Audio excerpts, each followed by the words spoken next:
Morning, everybody. Good morning. Woo! Do I have a fan? But anyway, You definitely do, Pam.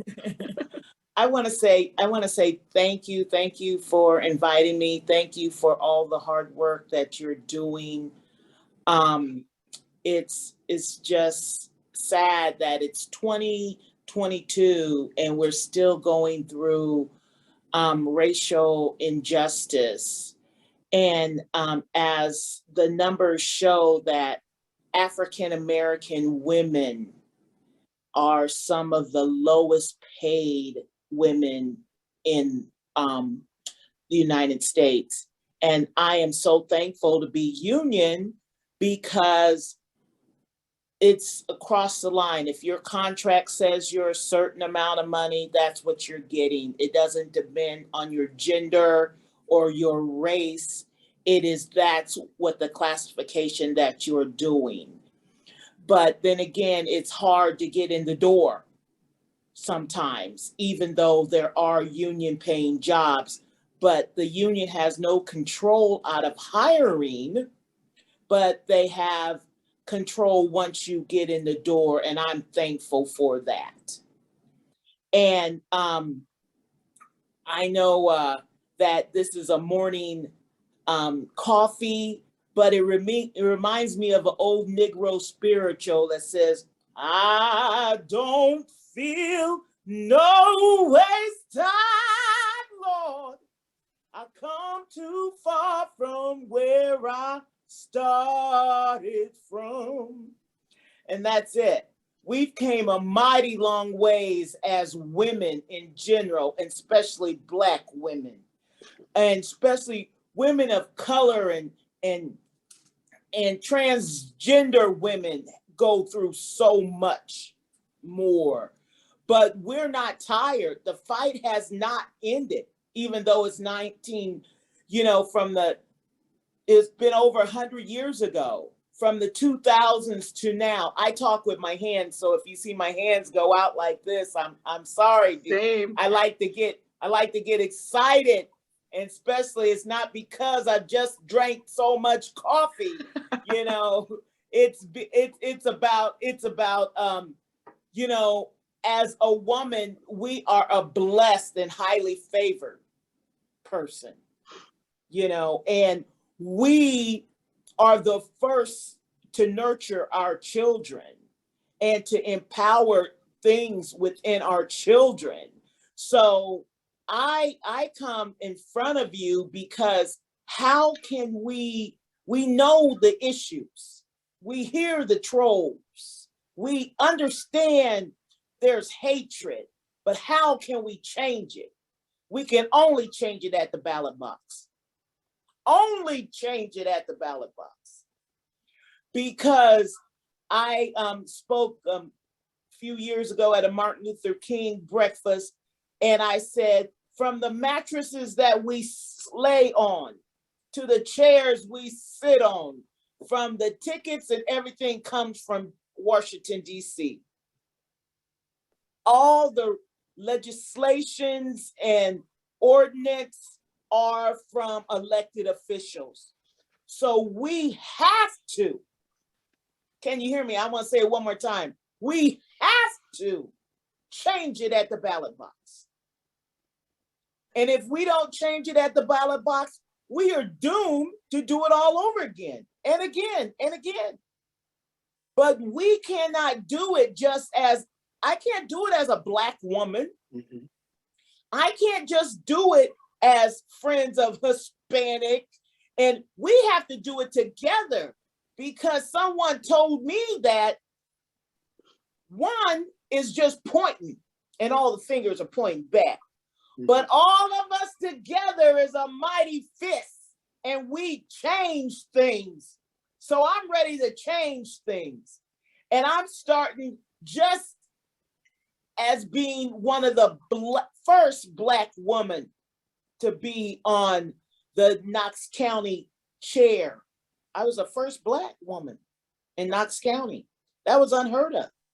And when I came, I was the second Black person, and 2014, I was second. It was a male, then I was a woman. So I brought people with me. I wanted it to look like my community, my county. So I invited them over and over and over again to run for office.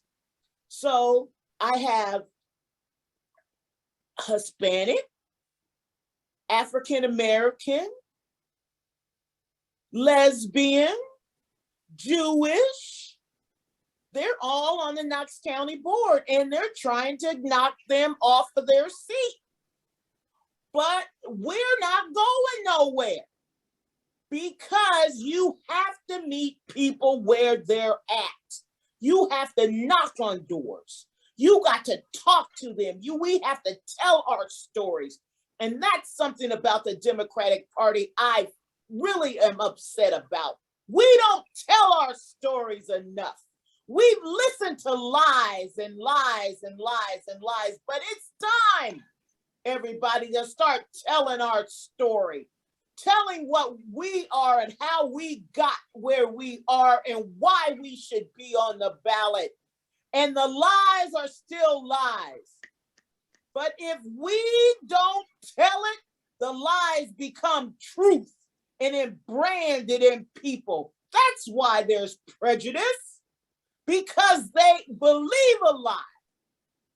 But I'm here to tell you on this crisp morning, I'm not crisp because I'm sitting at home with the heat up, but I'm here to tell you that we cannot make it without every single last one of you. You need to tell somebody your story. And that's how we change it at the ballot box. And I cannot be dismissed to say that I'm running for the state central committee woman, not because I don't have nothing to do. I have lots of things to do. But we need to empower all these counties. That's why I'm so glad that you're moving from county to county and telling the story. That's why I'm so glad that I have sisters of all colors of the rainbow. I am so glad that we're having this coffee this morning, for I can wake you up, for you can tell somebody. We need to change it at the ballot box. Have a good morning. Thank you so much, Pam. Oh my gosh, hard to follow that. And that is a call to our Democrats. You know, our Black women need our allyship. They are at special risk and suffer targeting and racial trauma just in running, just in leading. They suffer harm just in being themselves. They are targeted in ways from our fellow white people that we have to do something about. We must make a change. Next up, we're going to have Ms. Belinda Carr. Let's see if I can get check the waiting room too. Oh, and let me check. Why is the waiting room not showing the participants here? Sam's in there. Hi, Belinda. Good morning. Good morning. Ms. Carr is she was the director of the Gwendolyn Brooks Cultural Center and has been a leader in our larger community on the boards of the Housing Authority of the McDonough County, and the Macomb Equal Opportunity and Fair Housing Commission, as well as the McDonough County Central Committee of the McDonough County Democrats, where she has served as our chair. And as a board member of PRIME, that stood for Pride and Responsibility in My Environment. That was an organization that for over 20 years provided educational options, recreational activities, and service opportunities for youth in an 8-week summer program. And she partnered with WIU departments to provide workshops on a wide range of subjects, from biology to dietetics and fashion merchandising, from computer science to fire safety. As director of the Gwendolyn Brooks Cultural Center, Belinda helped organize the annual Juneteenth celebration Macomb, a celebration of the end of slavery that brought people from throughout the region to Macomb to learn more about and enjoy African American culture, but not just enjoy. Come on, white folks, we could do a lot better than that all year long. We could celebrate, right? She was also a critical contributor to the annual Reverend Martin Luther King Jr. celebrations, soul food festivals, and countless other programs featuring scholars, visionaries, artists, activists, and advocates. As director of the Gwendolyn Brooks Cultural Center, she was central to the organization of these programs, and though she is a dynamic presenter, characteristically, she worked behind the scenes while giving students opportunities to develop, lead, and showcase their talents. Belinda took up the challenge of creating a welcoming environment for African American students through her work in WIU and throughout our county and in the broader Illinois region. Welcome to Ms. Belinda Carr. Good morning to all. And I'd like to thank the Racial Justice Coalition for inviting me and for allowing me the honor and privilege to sit among these women, these powerful women this morning and tell our story. Pam, it's hard to follow, but you know, I was amening and amening all the way. Everything you said is very, very much true. We have to get out there. We have to tell our stories. And although we get tired sometimes, we have to push on. I have been involved as an activist, I'm going to say as a child. I can recall my mom taking people to the polls to vote. And I'm a little child sitting in the car helping some of the seniors get in the car, helping them walk into the place, and, you know, helping some people that couldn't even read almost to fill out those ballots. And at that time, you know, I grew up in Danville, Illinois, and there wasn't a lot of trying to keep people from voting in the ballot boxes in Danville. So they would allow you to go in and help the people. And maybe because I was a little kid, they probably thought I was a grandchild of that person. So they didn't stop me. Maybe that was the ringer my mom and them planted. I don't know. But I can recall helping people go to the ballot box and vote. And we have to encourage and empower our people, empower and encourage all people to get out and exercise their voices, their vote. If we want change, we have to be the change. We have to stand up to the things that we know need to be changed. I've been involved, as Heather said, in McDonough County. I came here in 1976 to go to school, intending to only stay 2 years. And look at me, I retired from Western Illinois University in 2014. I was the first African-American to serve on the McDonough County Board. This is a Republican county. And for that to occur, that was a major, major feat. And I got to see the inner workings, the politics, the behind the scenes, the things that I knew were occurring. I got to see them firsthand.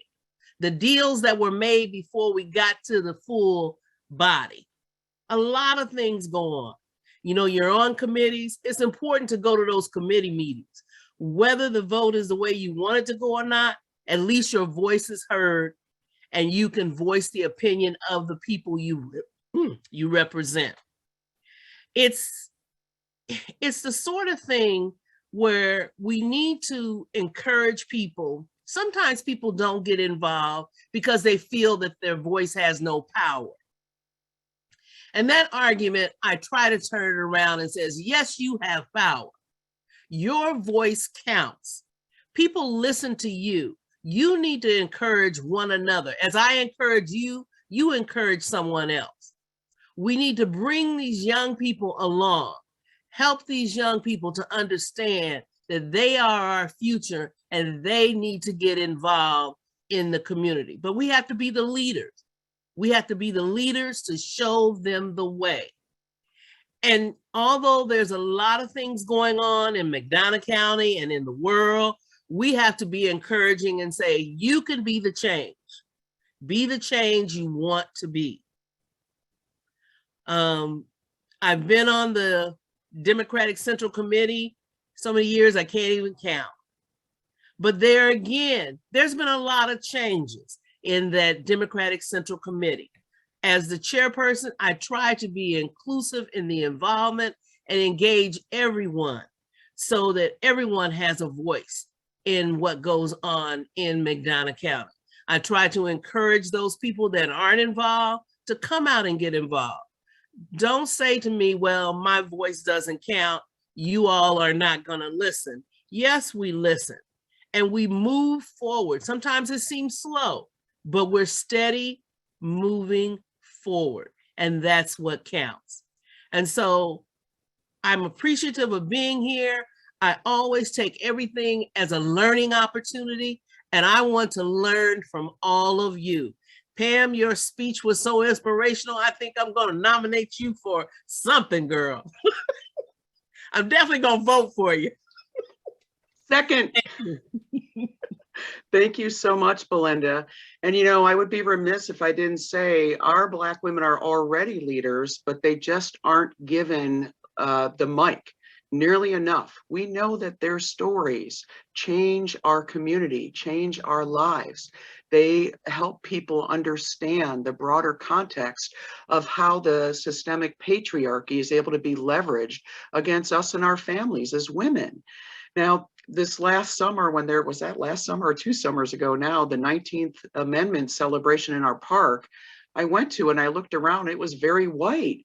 And they had a white woman on there, you know, explaining how people were denying the right to vote. As it should be. Sorry, I'm going to have to boot somebody.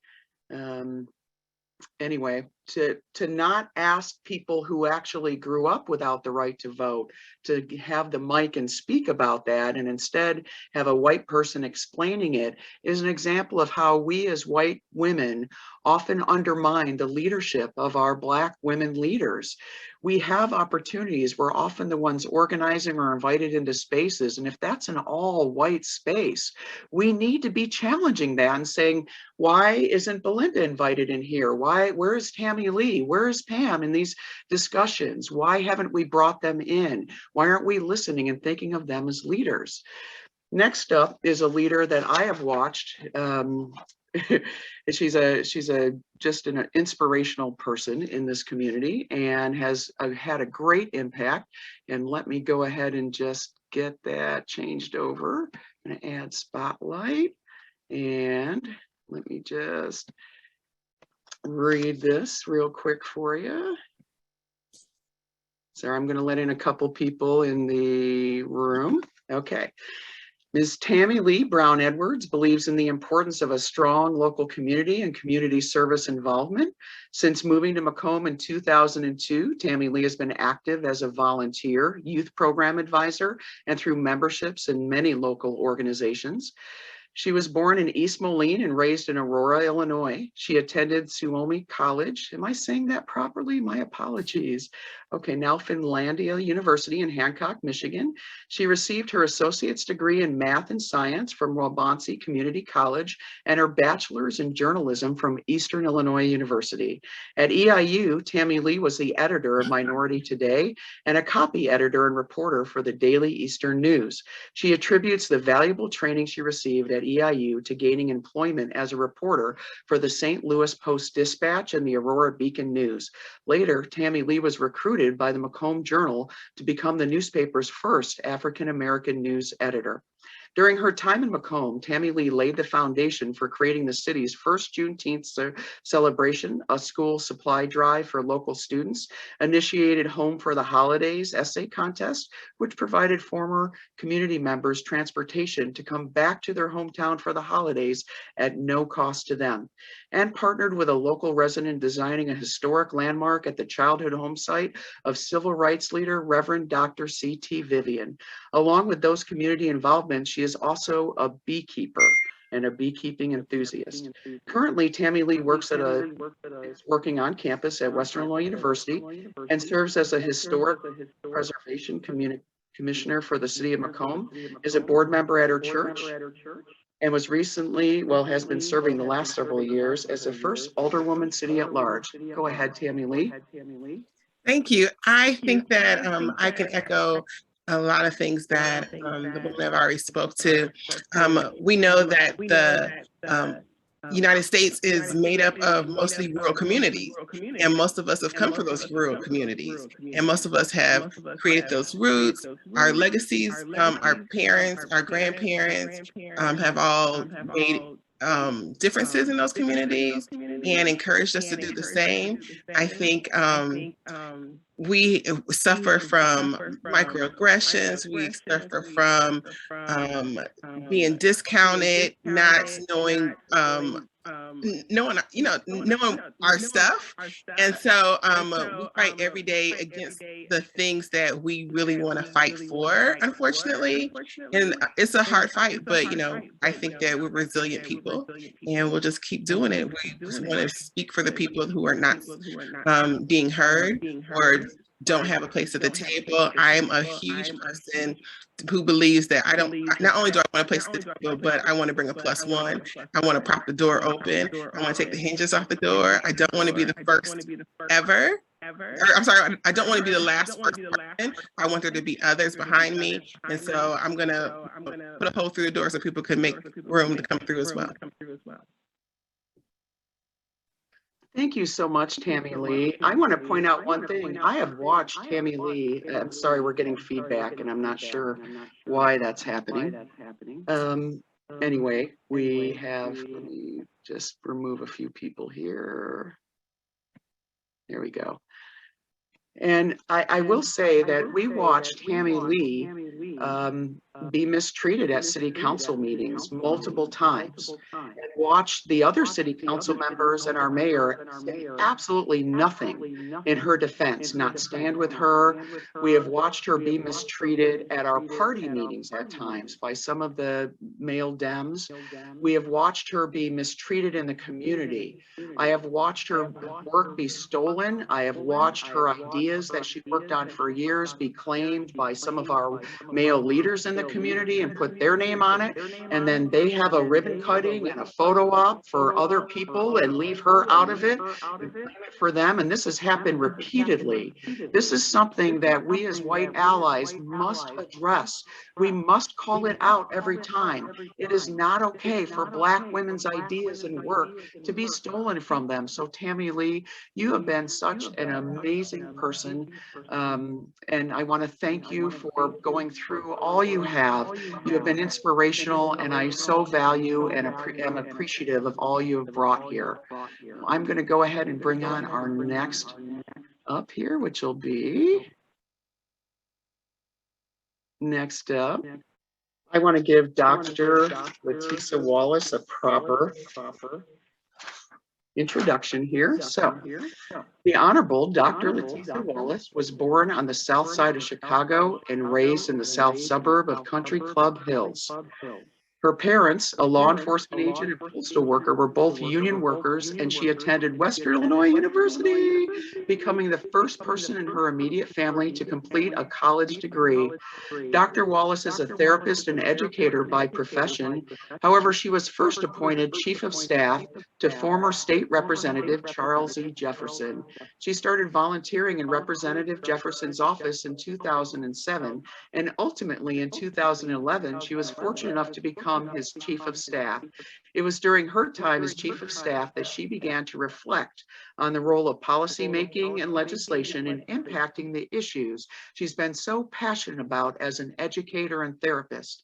Before going to work for Representative Jefferson, she spent more than a decade counseling children and adults in need of mental health services, including child abuse victims and families in crisis. She assessed nonviolent criminal offenders to determine how their substance abuse problems were contributing to their criminal history, and worked to treat their addiction in order to get at the root cause of the problem instead of wasting taxpayer dollars on incarcerating them and feeding the prison industrial complex. Wallace subsequently completed a master's in applied family and child studies and went on to complete doctoral studies in educational psychology. Her dissertation is entitled "The Relationship Between Racial Identity, Perceived Racial Discrimination, and the Academic Self-Concept of African American college men, a mixed methods examination. Dr. Wallace has also taught college and graduate level psychology courses focusing on middle school children at WIU. Dr. Wallace is a proud parent of an elementary school age son. Oops, sorry, this is from previous, so he's not that anymore, and knows firsthand how challenging it is to raise a child while working several jobs to make ends meet, like many families in our 17th district. And she is now running to be our congressperson in the 17th district, which is a newly reformed district, which was formerly part of Representative Sherry Bustos. Go ahead, Dr. Wallace. Good morning. Thank you so much for the opportunity to be here this morning. I know there's feedback, but I think I'm not sure how it's happening or where it's coming from. So I'll be kind of brief because I would love to just kind of have conversation. I think that's what happens after all of us kind of highlight who we are and what we've done. As was already mentioned, I am running for Congress in the 17th Congressional District, which newly includes an area that I really began to understand my position in life and society and began to find my voice. I am really happy to be here this morning after spending some time in Macomb last weekend and reconnecting with Heather and Belinda and Dr. Rutledge, who did so much to help shape, I don't know, to really just help inspire me to strive for more. She was I believe, the only African-American woman I had as a professor at Western Illinois University during my time there. And my dissertation actually became full circle because Dr. William Smith, who taught in the African American Studies department when I was there, he was my first African American Studies professor, was part of my dissertation committee. And it was all because I read the loophole in NIU's catalog that just said 2 people had to come from your department. A third person could come from outside the department. And they didn't say that the person couldn't come from outside the institution. So I found William Smith, as he had written so much around Black men and their experiences on college campuses and throughout life. You know, look, I spent 4 years in Macomb and then lived 5 years in DeKalb, Illinois. And the reality is people of color face tremendous obstacles throughout society, particularly if they're living in rural areas. That the child that you guys just talked about is now no longer in elementary school. He just turned 18 years old. I had him during my first year of my doctoral studies. And I remember going to class and not feeling quite right. And so I went to the doctor and was told that I would have to go on provisional bed rest. So it was close to finals week. And I said, you know, I have to do this presentation in my class. I have to get this done, that done. So I contacted my professor. They allowed me to sit during my presentation instead of standing and being on my feet. But when I left class that evening, I knew something wasn't right. And I went to the hospital, Kishwaukee Hospital, and they told me at 28 weeks, I was in active labor and I had to be airlifted from that hospital to Rockford Memorial Hospital in the dead of winter. And so that was my first real experience of the limitations of access to healthcare in rural settings. And we know what, you know, lately we've heard a whole lot more about Black women and their pregnancies, about infant mortality. We know that male children are less likely to survive complications in the beginning than female children. And I was having a boy, and it was the scariest time in my life. I actually spent in 2 different hospitalizations about a month hospitalized, and ultimately we were able to hold off the birth through intravenous drugs, through when I was released, taking muscle relaxants every 4 hours, 6 times a day to maintain some normalcy and reduce contractions. And then ultimately, my son was born about 4 weeks before his actual due date, but he was big and healthy and strong. I share that story because it is a reality for so many Black women, so many women in rural communities, and it's an issue that we just have to address. We can't continue to, allow for healthcare deserts to exist, no matter how rural the place. And then the final thing that I'll share is around mental health. We've seen today just really what happens when people decide that it's okay for them to attack people. And I will say, without sharing the gazillion stories that I could share around that, that it takes a toll on a person over time. The toxic stress that we hear about connected to pregnancies, ending in more complication for Black women, the constant toxic stress that impacts us physically, from high blood pressure to other heart concerns and heart conditions. And we just really got to put specific resources around those issues. The American Journal of Public Health had some suggestions around how we do that. And they wrote an article, there was an article published over 20 years ago about things that need to be done, and we're still not seeing it. Being able to have more regionalized healthcare. We need parity between physical and mental health when we're talking about insurance providers. And, hopefully one day we have a country that is like other industrialized nations and say that we as a country, as a national government, will negotiate to make sure that healthcare costs do not bankrupt people. But these are all things we know would be helpful. We also need to be making sure that, the voices of, this was already mentioned today, but the voices of women of color, we need to uplift those voices. We need to be able to amplify those voices. And we need to know when to pass the mic, as was already mentioned. So with that, I will say that in the areas that I do have some marginal privilege, I look back to be able to pass the mic along. And I hope that we can continue to work together as we move toward our election day and beyond, to be able to address the many issues that happen in rural America and in rural Illinois as it relates to people of color, and particularly women of color. So thanks for having me on this morning. Thank you so much, Dr. Wallace. We're so honored that you could make it here with us today. And again, I'd like to apologize to all our presenters for all the awful racist BS that has no part in here. Small-minded people aren't going to stop us, but and I want to point out to my fellow white folks watching, when that stuff happens, that has disparate impact. I find it annoying, stressful, and enraging, but it does not hit racial trauma within me as a white person with white privilege the way that it disparately impacts the psychological health of our Black folks and other people of color.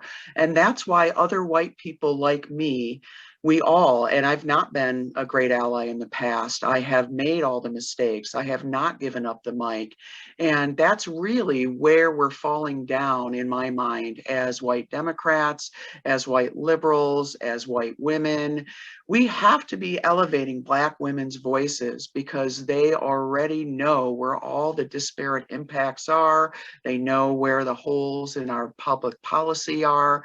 And if we aren't even hearing those voices, inviting them in, if we're not challenging all white spaces, at this point, any of us who considers ourselves a feminist at any level and we're white, we shouldn't be in all white discussions without raising the question of why it's an all white discussion.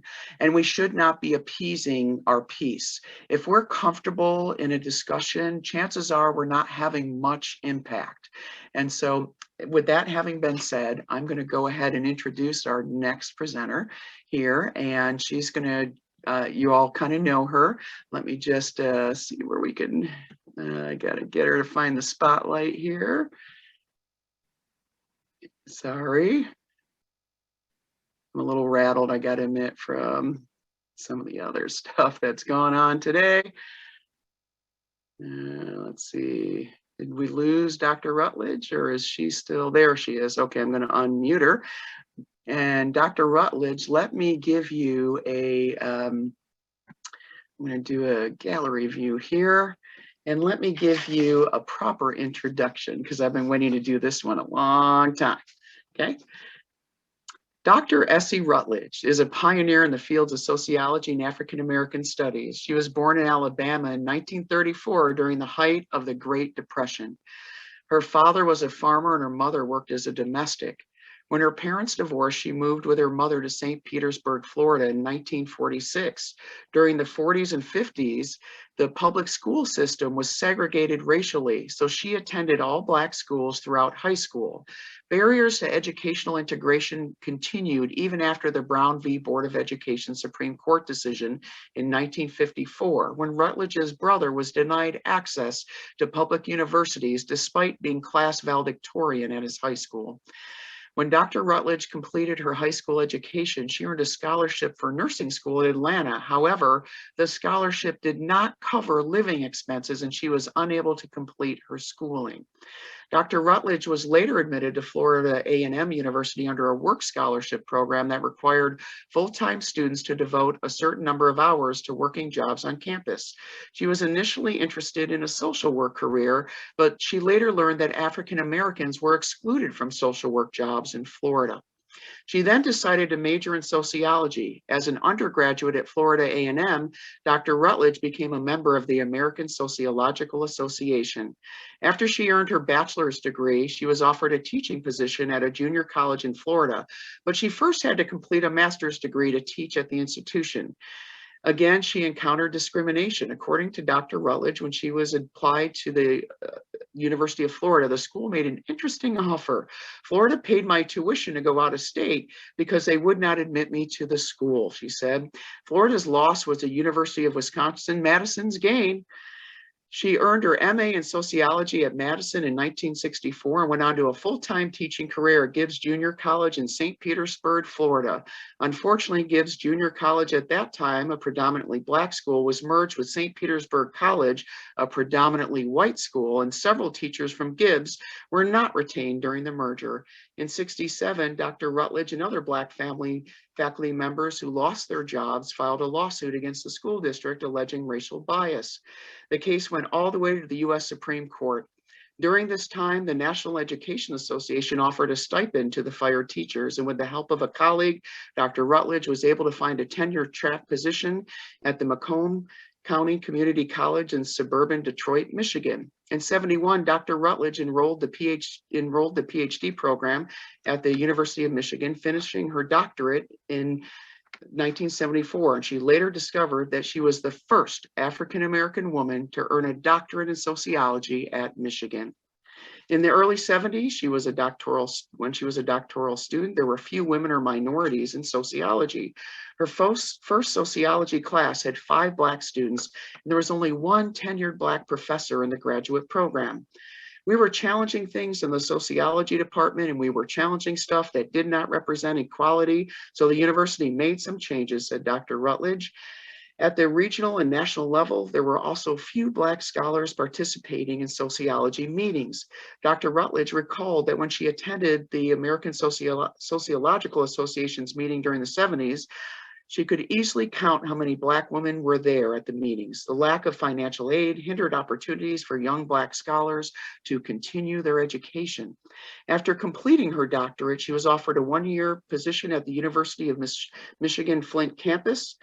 The director of African American Studies program there encouraged her to apply for a chair position within the African American Studies department at Western Illinois University.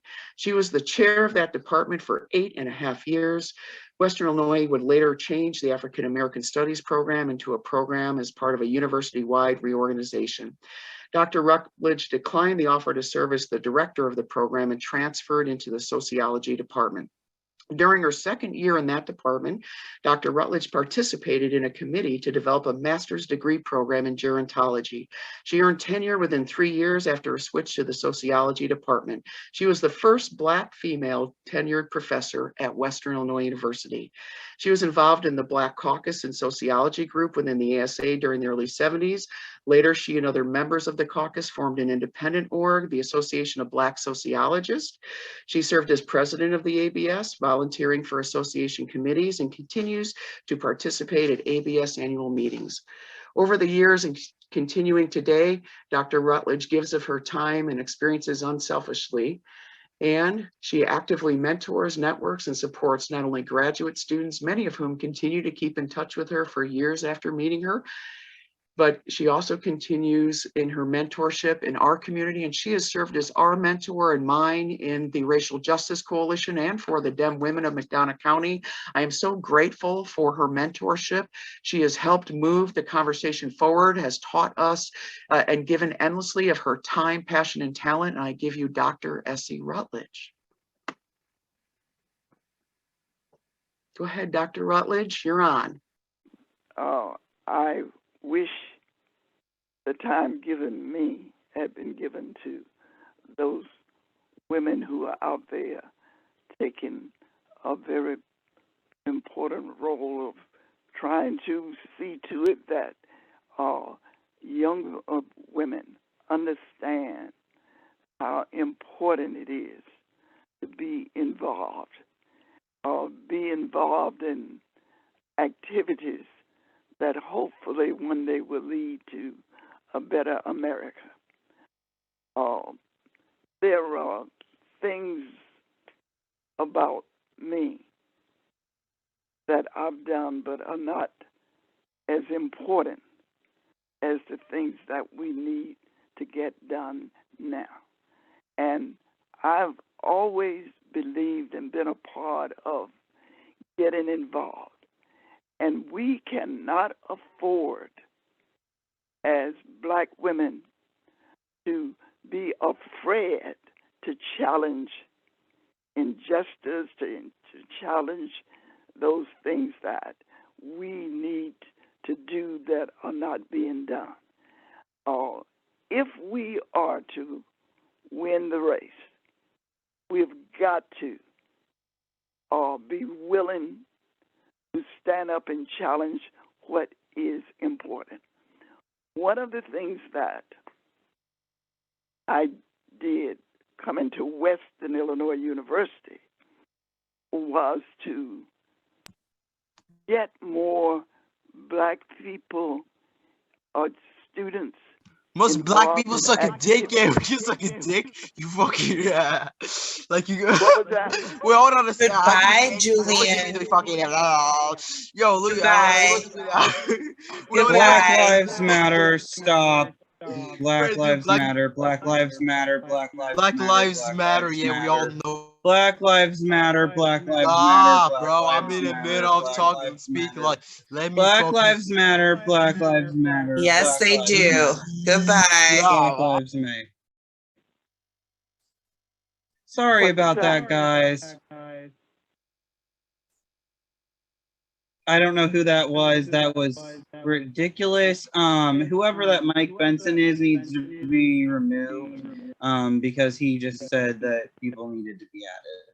I apologize, and I'm sorry, Dr. Rutledge. You don't have to apologize for what other people do. That's them. But nevertheless, one of the things that I did and that I thought was important to do was to get involved in activities that affected students at Western, because there were not many Black students at Western when I got there.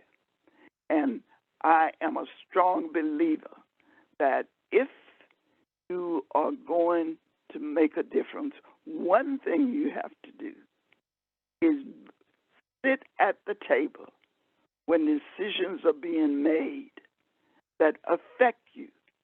And you have to be willing to speak up and speak out and challenge injustices, because that is the only way we can really find out what is going on and about decisions that are being made.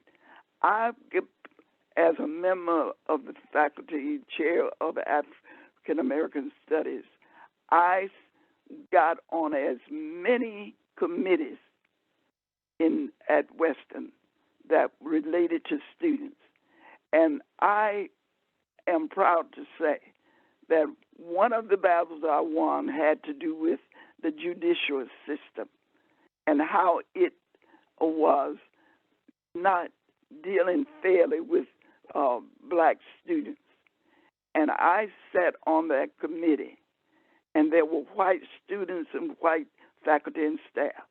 And I give credit to those white students who seemed to have understood that there were things about injustices with regard to black people and the black students who were coming before that board. They were definitely, I believe, changed. Their attitudes changed, but I was at that table when discussions came up and there was not another black person at the table. So that was something that I was convinced is important if we are to make changes, to be at the table.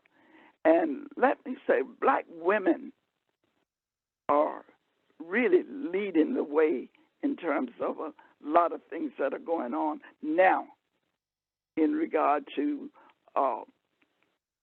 injustices, in regard to there not being support for black people. Rural America, rural Illinois, I don't know a whole lot about. I do know that they have not, of the rural America or white America in general, has not been very forceful or with regard to issues that tend to represent African Americans and other people of color.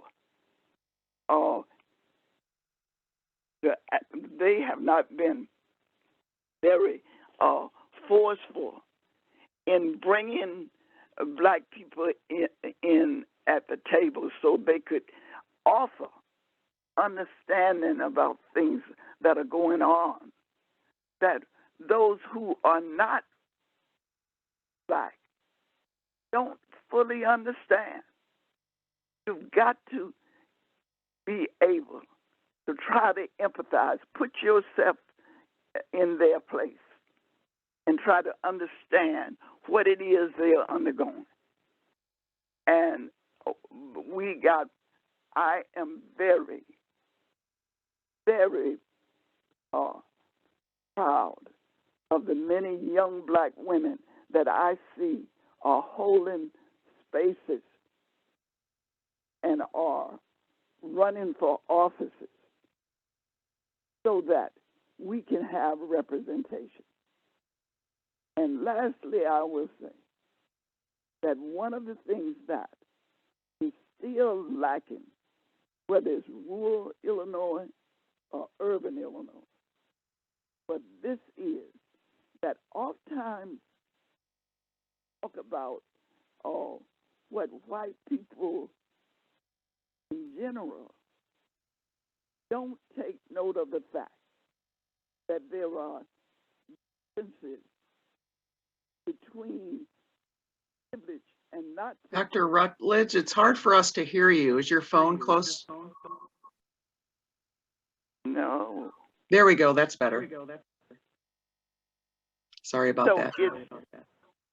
It's something that we really need to work on. We need to realize and allow for discussions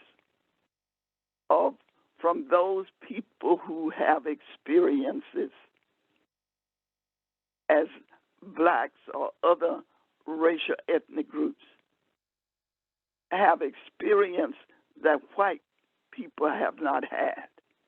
And you can't fully understand the problem when you have not experienced it. But there are a lot of, Black Lives Matter. There was something about that I had not seen in my experience and getting involved in issues of injustice. And that was, and I was I was a teenager. I was a student during the height of the civil rights movement. And I know that people were not, those young people, those older people worked to bring about changes. And so Black Lives Matter. One of the things that was noticeable to me was the fact that that there were people of all ages, all races got involved. They were concerned about the problem. And I thought maybe this presents a little glee of hope, because those people involved were, when we look at the composition of the ones involved, they included people of all races, all ages. And I think that is a way that we are going to have to continue, a road we are going to have to continue to ride. Because without these people, without recognizing that if you are only going to focus on white people with privilege, you are going to miss understanding the many things that they encounter. So I really am very proud of Litesa. She was one of my favorite students. She was one whom I encouraged to not be afraid of issues that she was being confronted with and that other Black students at Western were being confronted with. So I hope that this Zoom meeting is one that will encourage others to get involved and to not be afraid to get involved. You always taking a risk, but the risk is worth it. And so I thank you. I hope we can do more. We got to do a lot between now and the election, November. We've got to do a lot, because if we don't, we are going to have the same people in these offices, and they are not going to be looking out for the welfare of those who have been underrepresented and marginalized and have been oppressed. Thank you. Thank you so much, Dr. Rutledge. I just want to give them a big round of applause. Thank you so much. And, let me apologize to our presenters and our guests for all the racist, despicable, disgraceful, immature, disgusting behavior that has been a part of our presentation today. In the Racial Justice Coalition, we have been talking in our community for several years about how we can't even hold an event for our Black women where they don't get mistreated and treated disgracefully. And well, that still continues, doesn't it? But let's not give them too much more time, because let's talk about the African American Studies Department and the degree program at Western Illinois University. Since its dismantling in 2016, I will let you know that when a multicultural program goes down at a university, when it's removed, and tell you what, I'm going to go ahead and try to mute Dr. Rutledge a little bit so we don't have so much feedback. Well, I think that's okay now. So what we'll because I would like to speak to that. Yeah, so Joe, I'm going to have you mute if that's okay, and that way you can help her out.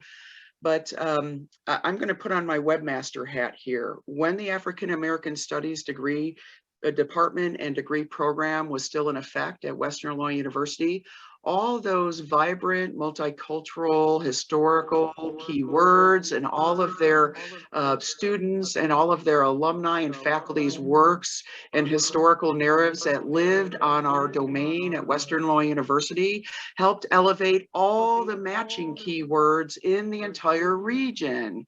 So when they took that down, they took down the entire reach of the institution, even being able to reach out and match students who might be interested in those things, took away the ability of our alumni from those programs to be celebrated when they move from job to job, or when they need their previous history to be able to be put in for bios to read as they climb the ladder or get elected to office. All of that was just removed, and it was done without, despite the objections of our Black Student Association, who every semester since has been repeatedly asking the Board of Trustees and the leadership of Western Illinois University to reinstate the African American Studies major and to give them back their department. The Gwendolyn Brooks Cultural Center was dismantled from being a whole building,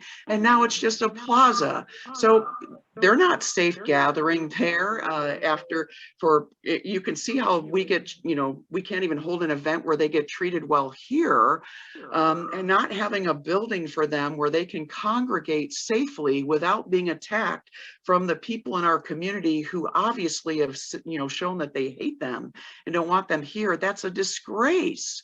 They were given a small group, a small room, a small area within the Multicultural Center. And please correct me if I'm misrepresenting any of this. And I'm sorry, I'll admit my affect control is really tough right now because I am so frustrated. But I have watched our Black students who have volunteered over the last several years at our events, at my kite festival, be treated the same way our women have been treated here today. I've watched them in all spaces be disrespected. Our Black students have done amazing work. They've done works of service and justice and charity.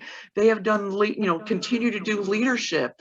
And while they're thanked for their leadership, a lot of their asks go undone. So now I'm going to open it up to the discussion, because a voice like mine from another white face isn't what's going to change things, but it is going to be white people like me that have to call out other white people like me and say, we must get Black people, and especially Black women's voices, heard in every one of these discussions. And if Western Illinois University is truly sincere in their promises to bring back the African American Studies degree program, why have they never once called up Dr. Rutledge to ask her opinion on any of it?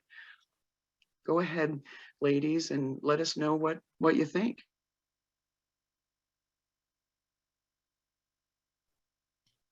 I'm going to defer to Dr. Rutledge, but I did have a couple of comments.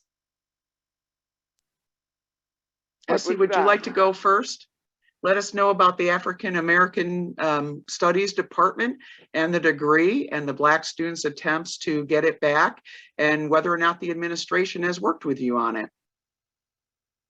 No, nobody has worked with me on it. But let's understand, the first time that department was changed back to a program was 1986. And the decision regarding that came from the deputy's, I think, superintendent, he was called. He was very well known because people kind of feared him. But that was made by the state board. And it was They eliminated it on the basis of not having enough students taking the courses and not having enough people taking it as a major. Now, went on a few years, and it was restored. And that came about because of one of the presidents that was there. But that is another problem. We have not had enough support for restoring the program. You haven't had people from the community involved with it, nor, and even more important, the people on campus, faculty and students have not rallied, behind these students. In fact, the students have not had anyone to do too much in encouraging them, I feel, to really, to challenge bringing this program back. And the program had been decided by the acting president at the time had decided that he was going to bring it back. He was committed to that. But he's gone. He did not get the job. So consequently, that was his idea, which was not evidently fostered by others. So nothing has been done. And, I think the students need to be aware of the fact that they did have an ally at the university who was willing to restore African American studies to a department. So I don't know where it is now, but it's not only not consulting with people who were there and who know more or less the history of what is going on. It's not just African American studies. It's other issues too, which have not been, brought to bear by those who were there and had knowledge. And we have so few people, students go and come, but when it comes to issues with regard to policies and practices, it's the faculty and the administration who have to be supportive.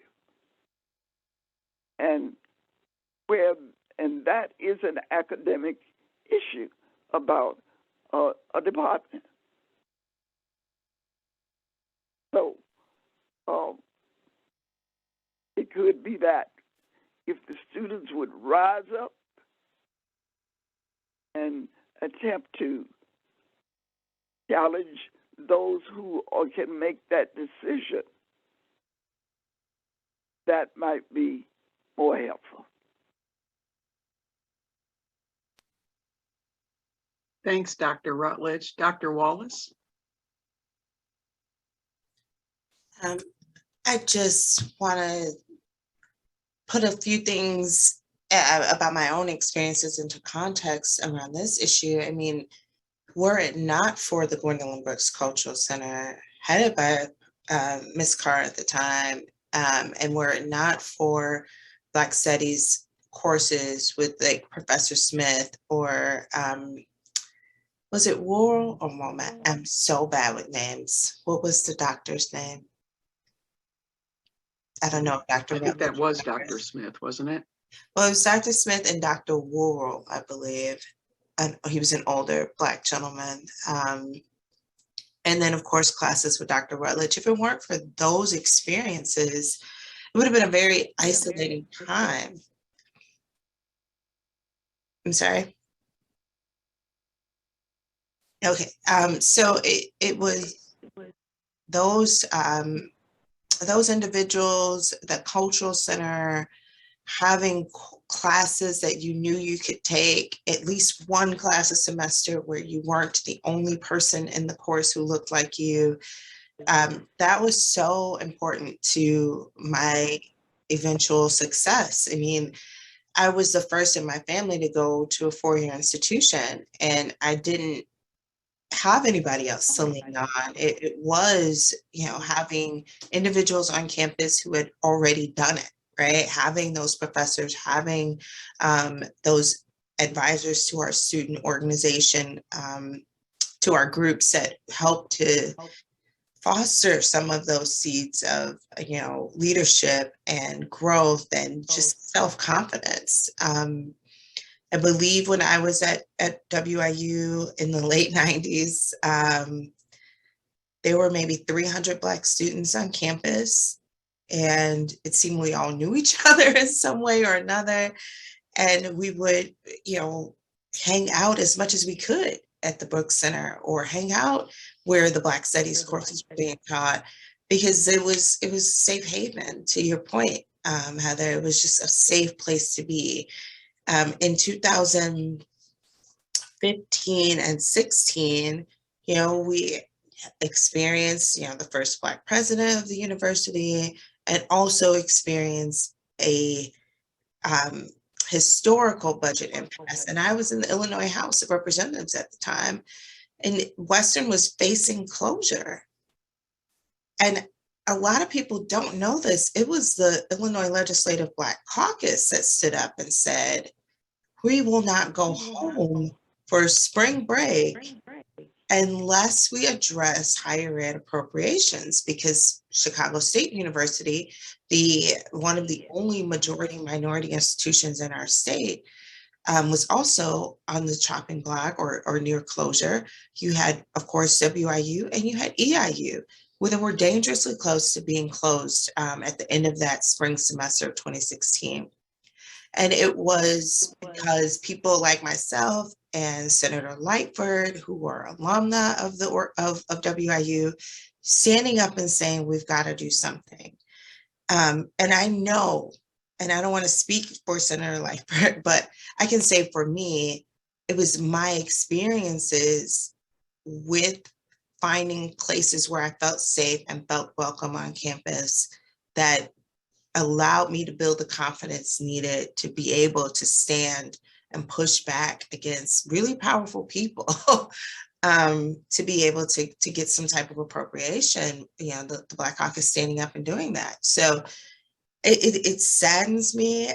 The campus is not the campus that I, came of age on. The center, the Brooks Center is gone. The residence halls I lived in are gone. The Black and Women's Studies departments are gone. And then you get a call from, students who are just trying to make it. They work in the call center calling alumni to get donations for scholarships and such. And it's really hard not to say, well, you erased everything about my existence from the campus. I'm a Black woman, and I don't know where young Black women on campus find those safe spaces anymore. I'd love to hear from people who are still there, but there is so much work to do. And the students who chimed in or broke into our Zoom this morning are not unlike the students who I lived with when I was there, being called the N-word the first semester there, seeing things on campus that were racially harassing, but finding those safe spaces. And I now can't imagine what happens with Black students if they don't have those safe spaces. So sorry to talk so much, but it's hurtful. And I didn't realize I'd be so emotional this morning, because I encounter the kind of things that person got on the line, saying and doing probably more often than most people would imagine. But it did bring, I do feel extremely emotional right now. And if I'm thinking about my race, it makes me want to fight that much harder. Because the first thing I was asked when I said I wanted to run for Congress in this district was, can a Black woman win? And my answer was, if we work together, it can happen. So I'll leave it there. Thank you so much, Dr. Wallace. Ms. Carr, would you like to weigh in on the African American studies and what's happening at WIU? WIU today is very different from it was when I retired in 2014. And I know change is inevitable, but change the way that Western has changed in regard to supporting African American students, providing those resources for them. And I know people say, well, the budget has changed, COVID has changed. And yes, all those things have happened, but I do not believe the students have advocates that are there supporting them as it was when I was there during my time. Dr. Rutledge talked about white privilege. White privilege is very much active and alive at Western Illinois University. As she said, she was instrumental in making changes with the student legal services or the judicial services program. Sitting at the table counters the language of those individuals there.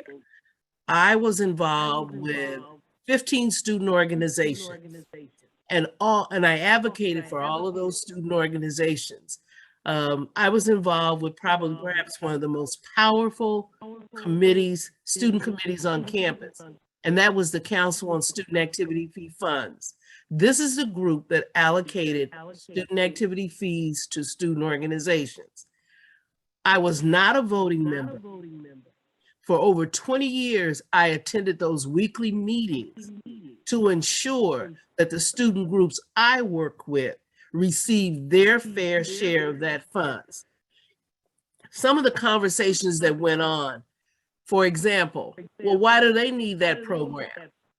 UUB is doing it, but UUB wasn't doing it. UUB wasn't addressing their needs or providing the types of programs that the students wanted to see. So it was a battle every year to ensure that the groups I work with got their fair share. And as I understand it, since I left, those student groups' funding has been cut significantly. Some of them do not even receive funds anymore. So what is happening with that? What was the justification? I think white privilege allows white people to say, well, we're doing it for them. They don't need it.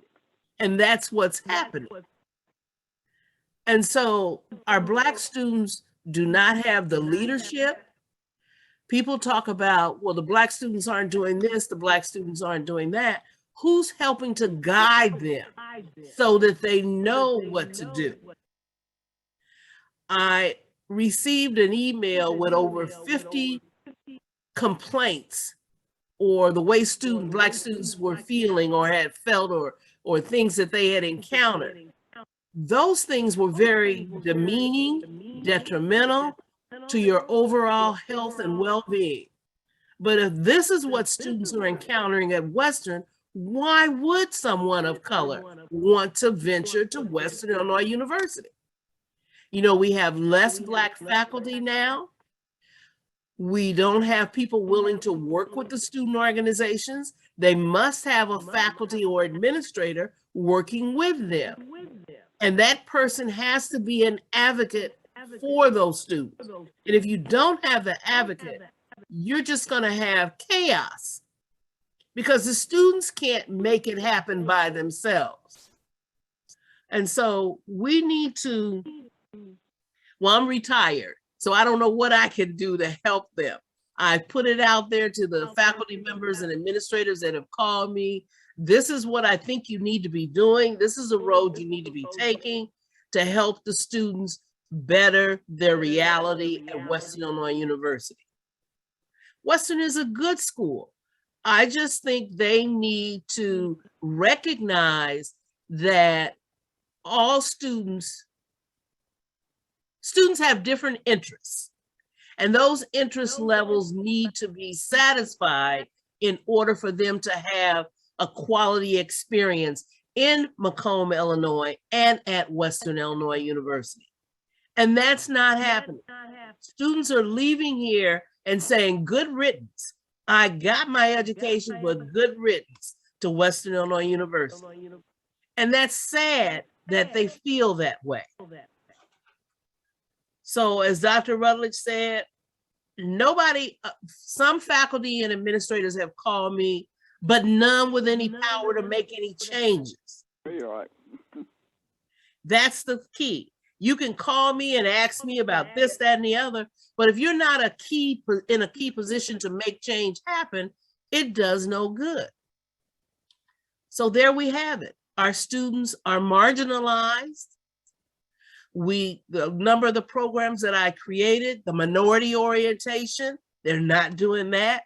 The African American Achievement Awards, where we recognize the students for their academics, for their leadership at the end of the year, that's not happening. And that's sad, because the African American students are great contributors to the quality of life at Western Illinois University and Macomb. The Black Student Association sponsored a Thanksgiving basket project. The year I left, the project gave away over 300 Thanksgiving dinners throughout McDonough County, not just Macomb, throughout McDonough County. That group started with 8 baskets that they gave away to Prairie View Housing Authority and ended up with over 300 throughout McDonough County. So the students want to contribute. They want to be actively engaged. They're just not being groomed and permitted to do so. And it's sad. Thank you. Thank you so much, Belinda. And what I'll just add to that right now is the Racial Justice Coalition of West Central Illinois and the Democratic Women of McDonough County affirmed the call for Western Illinois University's administration to reinstate African American studies right now, to give a full funding to the Gwendolyn Brooks Cultural Center right now, to make sure that there are diverse counselors, advisors, and faculty members. And if you have to pay extra for them to come in, our students need that. I was the advisor for 2 Black student orgs in the past several years, because after 2019, after the Fire Jack intimidation hate campaign, that was a town gown coordinated event, really, that never got investigated. Nobody was ever held accountable. That summer, as the Macomb City 1 Democratic Precinct Committee person, I walked every precinct. And when I talked to my Black constituents who were leaving out of fear or had to stay but had fear, that's when we got busy in the Dem Women and formed the Racial Justice Coalition, because we realized we had to start fighting back. Now, I hope everybody is hearing that Western's predominantly white administration isn't bothering to even contact, much less invite in, the actual professionals who built and supported the African American Studies major and degree program in Gwendolyn Brooks Cultural Center. Now, I'll give you an example of how white fragility works here.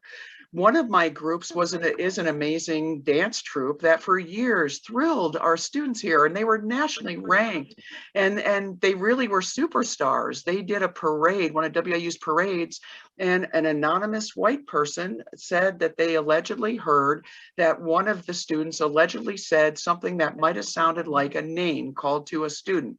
Now, let me just say that at that particular parade, I happened to be taking my Girl Scouts, and we went past a white fraternity, and they were offering oral sex and throwing, I mean, I'm sorry, but that fraternity, I turned in a complaint against them. They received nothing. We didn't even hear back from the administration on that. And yet that group, the Black dance troupe, lost all their funding, lost their ability to rent places on campus, lost their ability to market. The disparate impact from complaints alone is why we also affirm a call. There needs to be a civil rights inquiry from the Illinois Board of Higher Ed into the way that the administration repeatedly asked the Black Student Association leaders to just have meeting after meeting after meeting after a meeting, putting this effort and time and emotional labor on them, and then turning around and only using those photo ops as a, hey, look, we're making progress, when we know behind the scenes, if they're not having discussions with our Black leaders of the institution who still live in this community, then that is not a legit effort. And so we hope there will be a civil rights inquiry from the U.S. Department of Education as well. Now, at this point, I'm going to bring in and ask Tammie Lee Brown-Edwards, who is our city alderperson and also a student right now at Western Illinois University. Feel free to take it away.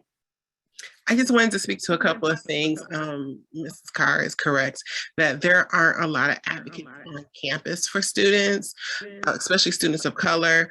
Unfortunately, all of those full-time positions have now been changed to just graduate students. And so those are transient positions. So you can have someone fighting for somebody for 2 years, and then in another 2 years, they have to start all over again and creating those relationships with faculty and staff. And so there's a huge disparity between students who are advocating and then for current students, and then those students leave. So that's very saddening. I spoke to someone who is currently on the exploratory committee to bring back African American studies. I didn't know that there was a committee, but there is. And this person told me that ultimately she feels that they're going to restore the African American Studies Department, but it's going to be a few years out, and they'll probably only start with one instructor. So just imagine recruiting someone possibly of color to come to a community, to be the only person in a brand new department, starting from scratch, to teach maybe 1 or 2 courses, and then they'll be burnt out because they won't have any support. They won't have an admin in that department. They won't have a full faculty. And that person, you know, ultimately is going to leave, and then we're going to start all over again. So it sounds like, if anything, right now it's going to be performative. Like we said, we started it, but that person quit.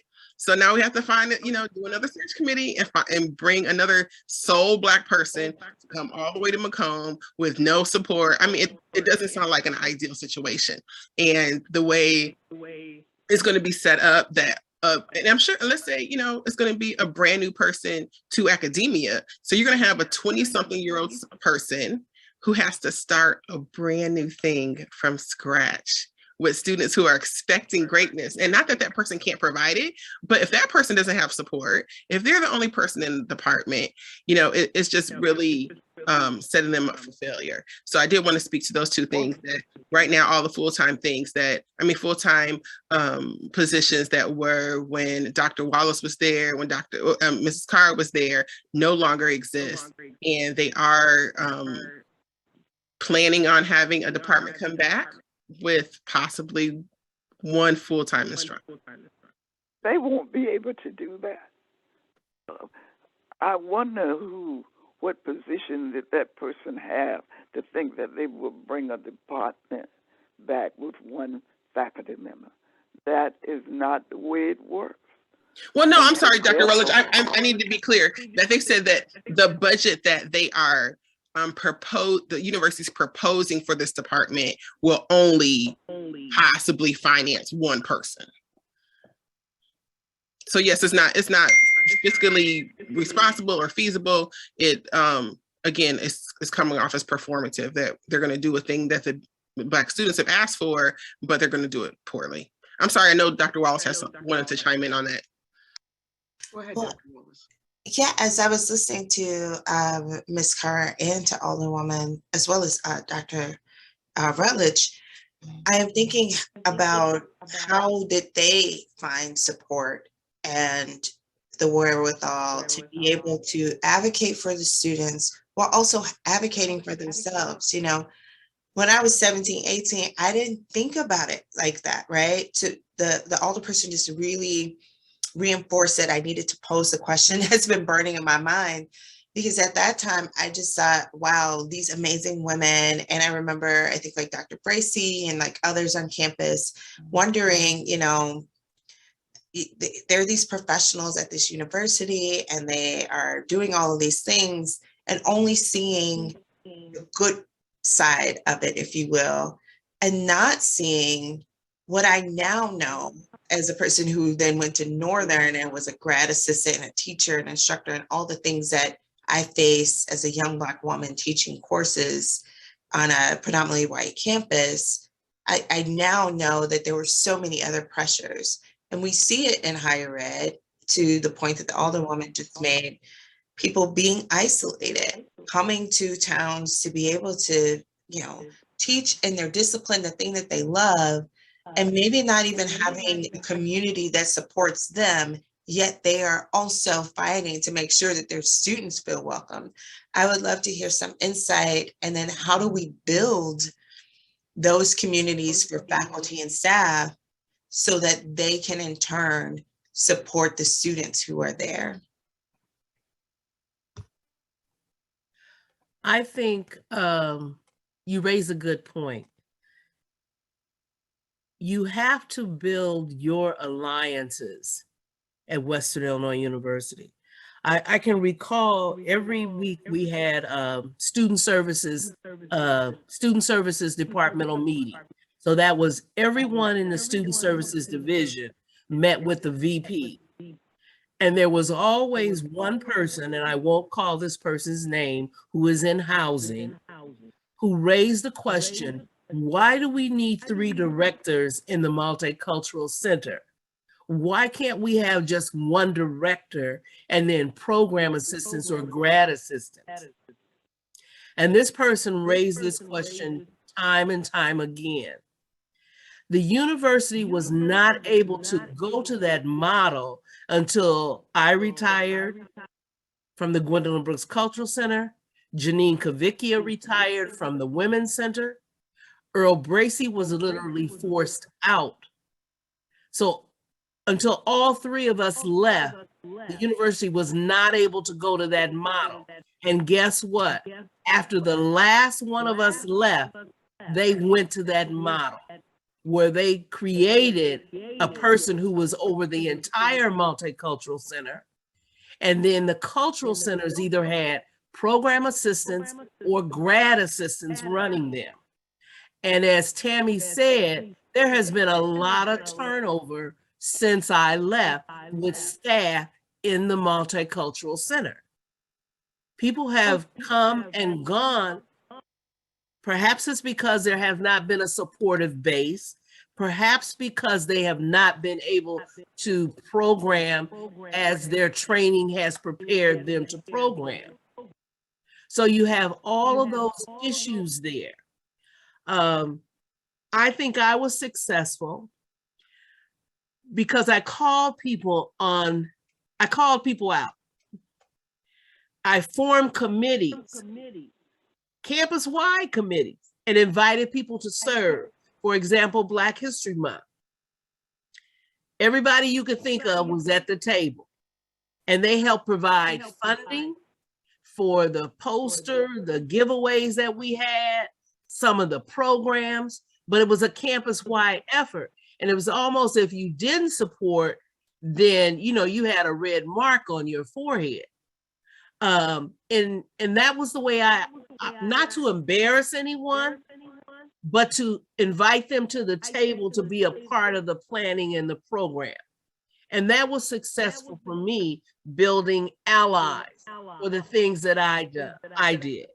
The College of, I don't know what it's called now, but in Brown Hall, the music department, Dale Hopper was probably one of my staunch supporters. Dale was over the band and music and those sorts of things. He would have his, we would do Soul Food Fest. He would have his big music workshop that weekend. And all of the people that were over those bands that came in here, they came to Soul Food Fest. So it was having collaborations like that. Juneteenth Festival.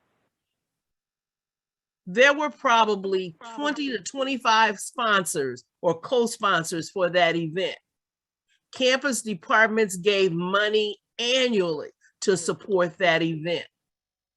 The community supported that event. So we were able to do a big event that the last one we had in the park had almost 2,000 people in attendance. And everything was free to the public because we had the campus co-sponsors and the community co-sponsors. So engaging people and bringing them in, this helped to build our students up, provide leadership opportunities for them, teaching them how to plan and program, teaching them how to build relationships, to deal with, to go and talk to administrators.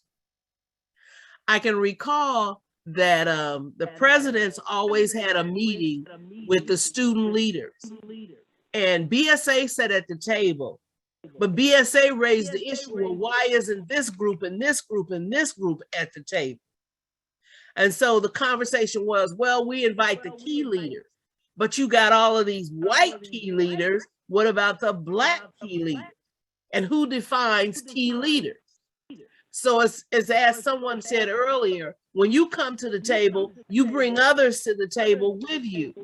And that was one of the lessons that I tried to instill in our students. It's not just you. You got to bring your whole community with you to back you. And so Tammie's there now. I'm not on, well, I do teach in the College of Ed, but I'm not actively engaged with the students per se. So, I don't know, Tammie, are the students functioning as coordinated groups now? Some of the groups that I work with aren't even functioning.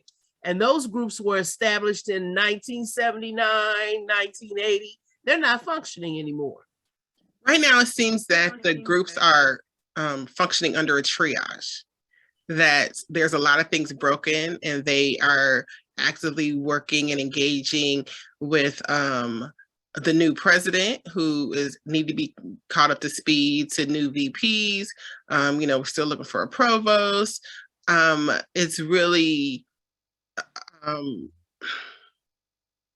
they're trying to heal. There's a lot of hurt. I mean, they just recently did a police brutality event. And so I think they're so focused on fixing or at least repairing the structure that they're not as the primary goals of most of those organizations have shifted to work to outside of those programming. So, where you would mostly have, the Gwendolyn Brooks dance team, right now they're working on, doing marches, doing engagements. There was something I wanted to add that just this past, maybe 2 weeks ago, African-American students have now been allowed back to have parties in the union. That has been almost 10 years since that's been allowed. And so things have been taken away from them, but not given back or not given any type of restorative justice. Like, okay, so if this incident happened, what can we do to repair that? It was like, no, you just, too bad, so sad, you don't get it back again. So it took outside alumnus to convince the university that this, those students have, if there was a problem, all the students have been gone, they're probably grandparents by now. It's not an issue. Can we now, move forward? If we're talking about moving forward, having better engagement, really wanting to retain the students we have here, but everybody can do things except for the Black students. Everyone's gonna have a party here, but except for the Black students. Everyone's gonna have, huge events in the quad except for Black students. Like, there can't be an asterisk for certain students because again, like you're saying, they will get a degree or not get a degree and just move on. And those stories follow them. Like I've heard plenty of people who graduated in the 70s who have stories on how they were treated at Western, in Macomb, in the region. The drive from Macomb to Chicago was the scariest drive, that they had to do it in the daytime because they didn't want to do it at night. They had to take it, take the interstate, never take the side roads. So these stories are perpetuated, and they shouldn't. Like we should be able to tell them it's not like that anymore, or that that was back then, but we're not able to do that. So hopefully some of these new people coming in, but again, we're hiring new minds, but everyone looks the same. You go into a room. I mean, Andrea Henderson, who worked at university for a long time, she said that at many occasions, that when she, it was like, a bag of Skittles when you would go into a room at one point, and now it's not. It's, it's the new Skittles. It's the mystery flavor. Like they're all white, but maybe inside there might be some wokeness in there, but you just don't know until you get into the room. And so it's a work. It's an exhausting work. I really feel bad for a lot of, Western is putting out a lot of great minds. We have a lot of great programs, but those great minds and the knowledge that we're putting inside of these students aren't staying here. They don't want to be here. They want to go on. And it's unfortunate. You see the university president going, taking flights to all across the country, meeting with other alumni, because everybody's gone away from here. No one's coming back. And so I think the work is really upon the people who are here to do the work. It's exhausting work. And I'm hoping that if eventually it'll be fulfilling work, but it is work. And one of the things, students should not be doing this work. It should not be on the students' responsibility to bring about these changes. Can you think about the mental stress on them? They're here for academics. And then you got to deal with all this other stuff that takes you away from your studies. That's not good. Not good at all. Excuse me, can I say something? Go ahead, Pam. I've been listening to it and my mouth has dropped open just with all the stuff. I have a few questions. Do you have an NAACP or any other organizations like that in Macomb? Because you need the community that's going to have to help. And we need these women, even though you're retired, well, one of them isn't, but Belinda, but you have to bring in a group of people to sit at that table. And have you reached out to the alumni? Because that's the only way there's going to be change, because the promotion of the college and to get the kids to come, we have Knox College and they promote, their African-American studies. And it's just not African-Americans that attend those classes. Those are all different ranges of cultures who attend those studies, because it's American history, and it's good to know all that. And I know I'm speaking to the choir, but some way we have to reach outside of Western to help Western. So can you answer that question for me? I know that was a lot. Belinda, can you take that one? I think the involvement of the Black alumni group it ebbs and flows. And I think as you said, if the Black alumni were more involved, engaged, that might help the students to bring about some changes. The same thing is with the community. And those of you that live here, the NAACP, I don't know what the NAACP is doing. I can't attest to that. What they're doing and how they're engaged. The president of the NAACP is a WIU employee. That person is aware of the reality of the students. So I don't know what meetings he's going to or what meetings his board is going to, how they're trying to bring about change. Heather, you work with the students now. Tammie, are you working with any of the students? Do you see the NAACP on campus trying to help bring about change? I can't speak to some of that, or a little bit, that the NAACP, the Western group, and the McDonough County group are being invited to these discussions. But I don't know if actionable change is being demanded. If, you know, I mean, it's just like, kind of like, to me, it's like kind of like going through the self-checkout. Like, you know, yeah, you're invited to check yourself out, but like, you know, you're not in charge of, you know, price changes. You're not in charge of deleting the duplicate item that you put in the bag. I mean, so, you know, being invited is not always enough. And so I don't know what the next steps they're asking, or if they are asking. I get the minutes. Let's see. I get the minutes for the NAACP because I'm a member, but I don't notice any conversation in there regarding Western Illinois University and trying to bring about change for the students. And I'm sure many of you are members and you get the same minutes I get. So I don't think that's happening, Pam, to answer your question. And I'll point out one thing, in that our NAACP has a lot of white members, and a lot of them are, there's even people in that group who were part of the Fire Jack campaign, and we have the screenshots of their behavior online. And so, you know, not having the fact that WIU does not ever invite, say, Dr. Rutledge back, or Dr. Wallace to have input, or Ms. Carr, or Tammie Leigh, but instead chooses only to bring in one or two that they find acceptable, but who have no power and perhaps don't have the degrees to where they're more easily, you know, marginalized before they even come in. This is a tactic of white supremacy that we see at real time and real all throughout our community and at WIU, where white people choose which Black folks are acceptable and make us feel good about ourselves. And those are the ones we invite in, because then when we leave those conversations, we feel like we're doing pretty good, right? But that's quite different from inviting in all those who had participated in the past, those with credentials, those with experience.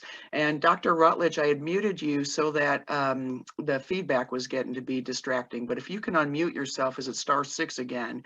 If you'd like to weigh in on this conversation, we'd really like to hear from you on this.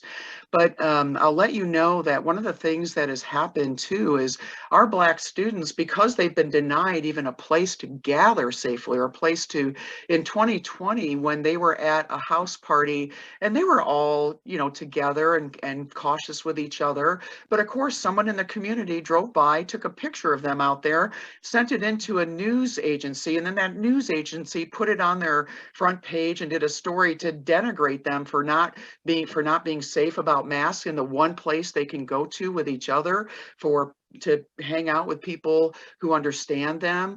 And then they were denigrated and called racist names. And thankfully, the university did reach out to that news agency and say, look at your wall, you have, you know, racial slurs against our students. But they get targeted no matter where they go. You won't see our Blacks, you know, our Black folks don't go for walks for their health in our community because they get targeted. They don't go for drives for their health the way I do when I'm stressed out, because out in the community, if their vehicle breaks down, they could be targeted and hurt or worse, and we know they are. So many of our Black students have relayed being pulled over for license plate bulbs and being pulled out on the highway and given tickets. Last year, the Racial Justice Coalition became aware that one of the tactics being used in our community that had harmed multiple of our Black students and our Black community members was that our police officers, when a Black woman especially was riding as a passenger in a vehicle, pulled over for one of these misdemeanor traffic violations, and then was frightened at the way they were being treated by the Macomb police officer or the sheriff's department officer. When they called 911 to ask for a supervisor, the supervisor would come and arrest them on misdemeanor or felony charges. And they did it again almost a year ago to this day. And a Black woman who works on campus now and had grown up in this community, is married to a twice decorated war veteran, Black war veteran, was pulled over on their birthday, ostensibly for running through a soft roll through a non-municipal stop sign. And she was put in jail overnight and held without charges, ostensibly for calling 911 just to ask for a supervisor because she knew her rights were being violated. Our Racial Justice Coalition then reached out, and thank goodness for our Illinois Legislative Black Caucus and Senator Don Harmon, and especially Senator Doris Turner, who helped us rewrite the disorderly conduct statute so our police can never do that again. But that couple put in a complaint against those Macomb police officers, and MPD investigated and found no wrongdoing. How is there no wrongdoing when a Black woman who's committed no offense is held overnight in our jail, released the next day without charges, and she doesn't even get an apology, right? We are really struggling with deep issues here and our Black folks, it shouldn't be put on any of our Black folks to fix these things. The fact that WIU even uses low numbers as an excuse in a cultural white majority institution, in a cultural white supremacy, in a school where most of the people in charge are white, most of those throughout time have been white, to say, well, that program just doesn't have the numbers to be of value, that is blatantly racist. The idea that a regional institution of higher ed must be a popularity contest in order to justify minority, programs which serve minoritized or underrepresented individuals is on its face inequitable, unacceptable, and must be called out by people with white privilege like myself. Where is that happening? Dr. Rutledge, are you on now? Are you able to get on? I think it's *6 to let you in there. I'm checking my messages. Well, go ahead, Ms. Carr. I didn't realize I was muted. Oh, sorry, Dr. Rutledge, go ahead.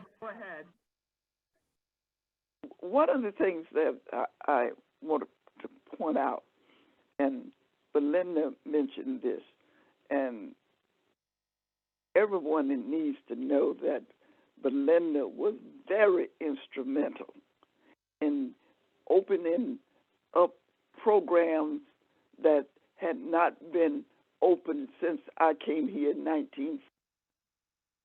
And so as a result of that, Belinda, when she became the director of Brooks, she really included a lot of new programs, and the students felt that they were a part.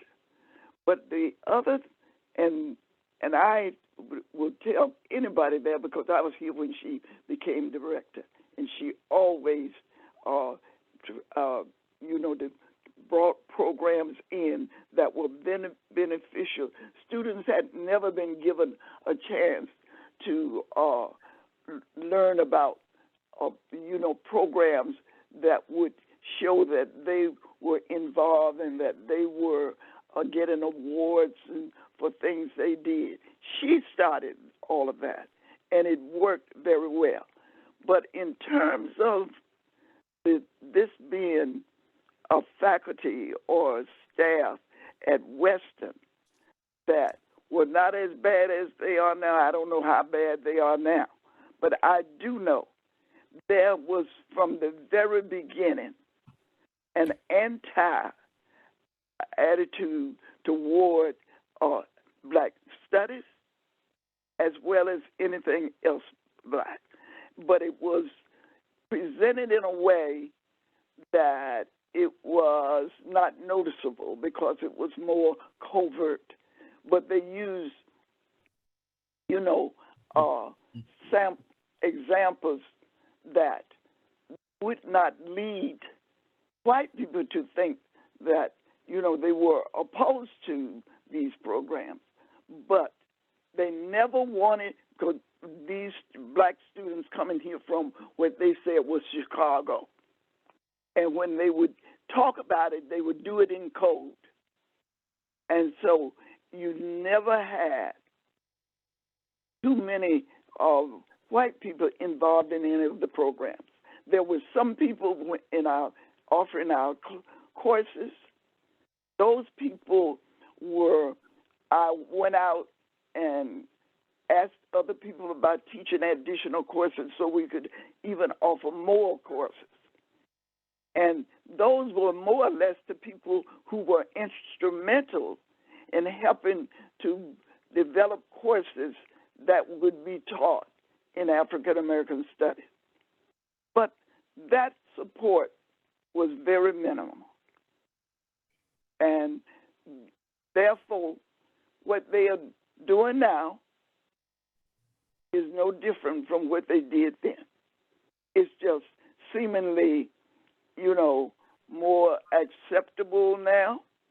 And so they want the students to think that this is just something that has taken place recently. But all of this is why the department was dismantled in the first place, because white people, white faculty and staff were opposed to those courses. And so I agree that I think if you're going to do something, you got to involve try to get to the alumni, try to get to faculty. But we don't, when we say faculty, we're not talking about black faculty, because there has never been any sizable number of black faculty. One faculty member. And those were people that were brought here under the president that offered an extra position to departments if they would hire a black faculty member. So this history regarding this institution and its African American studies is deep rooted. Thank you so much, Dr. Rutledge. Go ahead. We're getting close to our time, but go ahead. No, it's just that I think we need to be aware of the fact that these people are doing what they've done for years. The African American Studies Department has been dismantled now, in a sense, 3 times. Not the first time. And every time it was dismantled by white people with white privilege like me. That's well, sure. Those faculty and administrators who were not supportive of it. And the courses, we had the courses, but the Board of Higher Ed said you have to graduate so many majors, and in addition to that, you got to have so many students taking courses. And let me tell you, we had an excellent enrollment. I used to send letters to all the freshmen and the sophomores about the courses we were going to offer and about, what they counted for in the basic curriculum. And that led to the attraction of students to take courses because they could take something they liked. and those were white students as well as black students. Another thing is the person who was the first director of the Brooks Cultural Center has been living in Macomb a few years. Nobody has contacted him about the things they did and had to do in order to maintain that cultural center. We also need to know that when that Brooks was torn down, they were promised that they were going to rebuild Brooks. Mm-hmm. They did not rebuild Brooks. And I even went to the president and said, all right, they have decided that it's going to be a multicultural center. But they didn't decide what the name was going to be.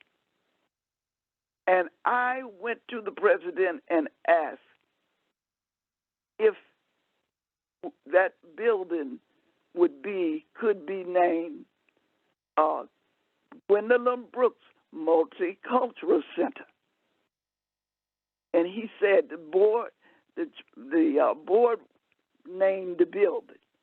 But if we could get a petition together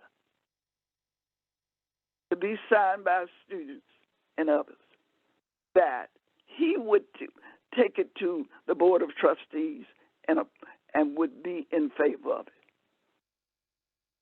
The students sat in the union for several weeks and got signatures, and somehow it just fizzled out. So that's therefore it is so important for you to have people that are more long term than students.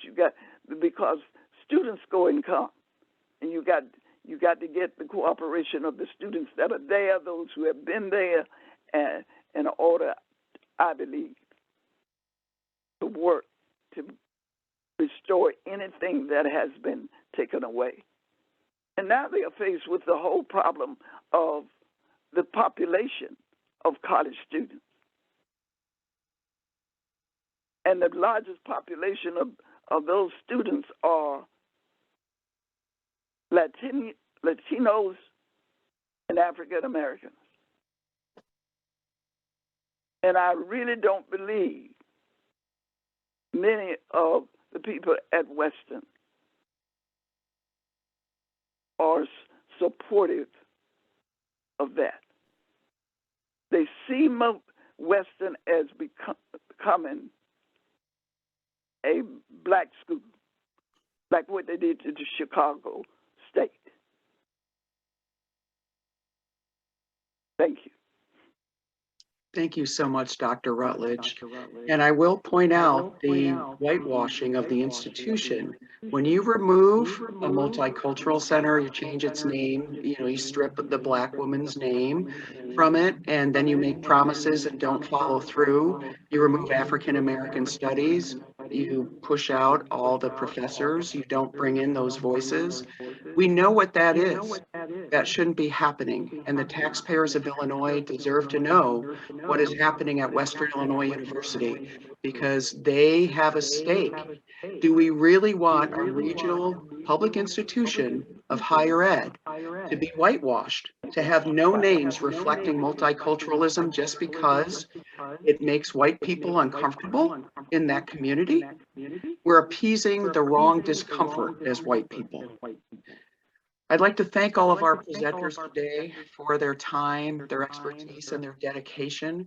Again, I'd like to apologize, my most heartfelt apologies for the disgraceful, disgusting treatment you all have received today. But I am immensely thankful for your willingness to give us all this time on this morning when I know you all have a lot to be going on. I hope you will support Pam Davidson running as our first Black State Central Committee woman. Let's get her elected, okay? Reach out to the Dem women. We'll get you connected to her campaign. campaign. The other thing I'll tell you as a Dem precinct committee person, we cannot let our Black folks canvass in our community without white allies with them. They will get mistreated. They will be targeted. They will have crimes committed against them, because that has been happening in every election for forever, really. But now that we're watchdogging it, we really need to ally with our Black candidates. Dr. Litesa Wallace is running to be our congressperson for the Illinois 17th. She needs us working in this community. Us white liberal Democrats must get out there and start speaking on her behalf and let people know she understands this community. She understands Western's needs. She understands our Illinois budget. She can go to Congress and speak for us in DC on every issue: mental health, health care, transportation, infrastructure, economy, racial injustice. We've got to get her there and have her be our voice. My goodness, a chance to send another doctor there instead of another lawyer, right? I mean, what a great opportunity. So with that said, I will just say thank you everybody for being here. We'll be loading this up on YouTube. It's going to take us a couple hours to get up there, but I hope that you will reach out and support our chair, Belinda Carr, too, as she leads our party in McDonough County. Thank you so much, Ms. Carr, for everything you have done. She has been a transformational chair, and our party needs to get behind her. We can't ever, as white liberals, as white feminists, we must never, ever allow anyone in leadership to claim one white person saying one Black person in the space is enough. We have to decolonize those spaces and make them safe.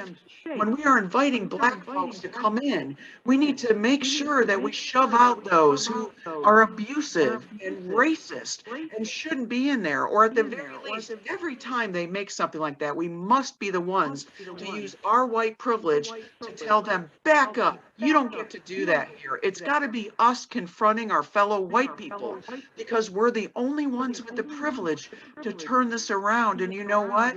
We all go down if we don't do it. So thank you all so much for being here. We really appreciate you. We wish you the best of luck in your campaigns, and we look forward to further meetings, and eventually maybe we'll get there where we can have one where you all are treated with the dignity and respect you all already deserved. Thank you so much. If you'd like to get if you'd like to take the transcript of from the chat, you can go down to the bottom right, and where it says save chat, or next to where it says to, and you pull down, there's 3 dots there. You click on that to save the chat, and that will save the chat log to your local machine.